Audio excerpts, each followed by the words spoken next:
Hey everyone, and welcome back to this special explainer. Today, we're diving into a really fascinating conversation based on the profound insights of Rasraj Maharaj. We're going to demystify something that literally millions of people practice every single day, but so often misunderstand. And that's the absolute right way to read the Hanuman Chalisa. Honestly, if you've ever felt totally overwhelmed by all the spiritual rules out there, or if you've been wondering how to really unlock the Chalisa's power in your super busy life, especially with things like the 40-day challenge and the secret of 9 recitations, you are in the exact right place. Okay, let's just lay out our roadmap really quick. First, we'll look at the real power of the Chalisa. Second, we're breaking down the rules and myths. Third, we uncover the secret of the 9 recitations. Fourth, we've got a very special 40-day challenge for you. And finally, we'll see why every day is Tuesday. All right, let's jump straight into Section 1, the real power of Hanuman Chalisa. So for centuries, right, this sacred text has been known as this ultimate source of protection, mental strength, and success. But you kind of have to wonder, how exactly does it work? And why do so many people feel this sudden profound sense of calm the minute they start reciting it? Well, Rasraj Maharaj explains that the Chalisa is basically a massive powerhouse of energy. But, and this is a big but, the way we actually tap into that energy makes all the difference. Which brings us to the one question that causes so much unnecessary anxiety for people who just want to start their spiritual journey. What is the exact strict rule to read it? Like, do you have to sit perfectly still in some specific posture? Does it have to be at 4 a.m.? Do you need this whole elaborate temple setup in your living room? It's honestly the most common barrier that just stops people cold from connecting with their faith. Well, prepare for a complete paradigm shift here because Rasraj Maharaj says, there are no rules. Seriously, none. Zero. You can recite it absolutely anytime, anywhere. You don't need a special prayer mat. You don't have a restricted time frame. In fact, Maharaj actually points out that you can recite it in your head while you're out playing a match, while you're sitting at your desk working, or even while you're stuck in miserable evening traffic. It's such a freeing concept, isn't it? Because true devotion, it's never about rigid gatekeeping. It's just about pure connection. Let's think of the Chalisa like a bullet. If you just take a bullet and toss it with your bare hand, which is kind of like casual, occasional reading, yeah, it might hit the target, but it's really not going to have much impact, right? But if you take that exact same bullet and fire it from a pistol, which represents a highly focused, consistent daily practice, it hits with incredible transformative power. So the magic isn't in some external ritual. The magic is entirely in your own consistency and focus. Moving right along to Section 2. Rules and myths of recitation. Over the years, so much unnecessary gatekeeping has crept into our spiritual practices, and it usually ends up alienating the exact people who are looking for comfort the most. So let's explicitly clear the air on what is arguably the biggest, most damaging myth out there. There's this incredibly widespread belief that women aren't supposed to worship Hanumanji. Well, Rasraj Maharaj entirely dismantles this with a super logical point straight from the Ramayana.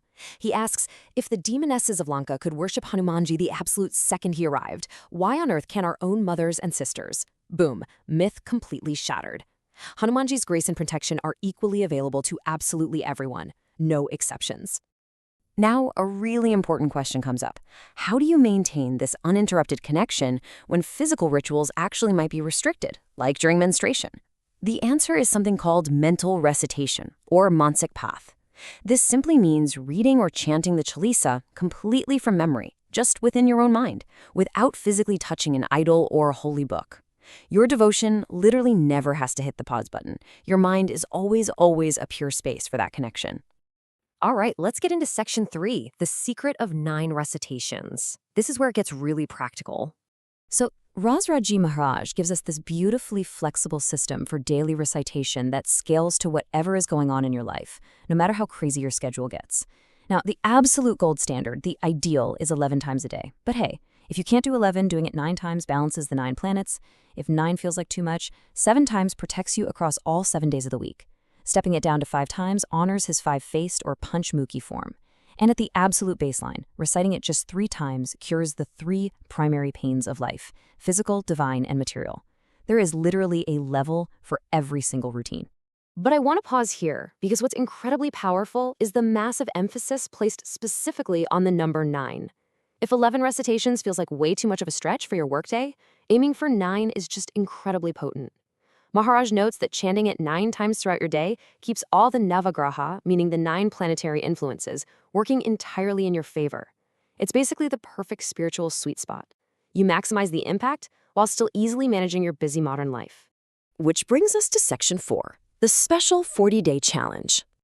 Okay, time to actually put all of this theory into practice. I am issuing a challenge directly to you right now. Commit to this practice for just 40 days. Why 40? Well, in so many spiritual traditions across the world, 40 days is the recognized amount of time it takes to completely break old negative habits, forge powerful new ones, and truly witness a tangible shift in your life's energy. Give this framework exactly 40 days, and you will witness the transformative power of the Chalisa for yourself. Guarantee it. And doing this challenge is ridiculously simple. It's basically a 3-step process. Step 1, choose your number based on whatever your capacity is right now. Pick 11, 9, 7, 5, or 3. Just pick one. Step 2, recite on the go. Remember, you do not need some special setup for this. Do it while you're walking the dog, typing emails, or driving to the grocery store. And step 3, maintain that consistency for exactly 40 days. No skipping. That consistency is exactly how you fire that focused spiritual bullet we talked about earlier. Finally, we reach Section 5. Every day is Tuesday. Now, you might be sitting there thinking, okay, I'm in, but I guess I have to wait until next Tuesday to start, right? Because everyone prays on Tuesday. Well, Rasraj Maharaj logically maps out the entire week to prove that is completely false. Look at the breakdown. Wednesday belongs to Ganesha, who actually shares a brotherly bond with Hanumanji. Thursday is for the Guru, and Hanuman is the ultimate teacher. Friday honors the Divine Mother, which is connected to his protective tail. Saturday, that's his famous victory over Shanidev. And Sunday belongs to Surya, the sun god, who was literally Hanumanji's own guru. So every single day is intimately, deeply connected to him.